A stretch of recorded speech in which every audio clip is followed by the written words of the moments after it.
معمول کے مطابق آج بھی میں اپنے شوہر کا انتظار کر کر کے تھکی ماندی نہ جانے کب سو گئی، کچھ اندازہ ہی نہ ہوا۔ ابھی آنکھ لگے کچھ ہی دیر گزری تھی کہ مجھے محسوس ہوا کوئی مجھے آواز دے رہا ہے، ماما ماما کہہ کر پکار رہا ہے۔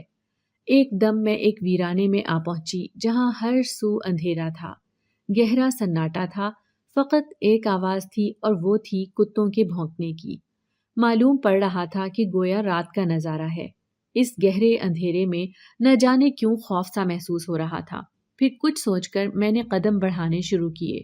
جیسے جیسے قدم بڑھا رہی تھی ویسے ویسے خوف بڑھ رہا تھا۔ بہرحال میں نے چلنا جاری رکھا اور بالآخر چلتے چلتے کسی چیز کی ٹھوکر لگتے میں گر گئی۔ چہرے پر ٹھنڈے پسینے آنے لگے۔ میں نے بولنے کے لیے لب ہلائے مگر الفاظ جیسے گلے میں دب سے گئے تھے۔ پھر میں نے ہاتھ ہلا کر جگہ ٹٹولنے کی کوشش کی کہ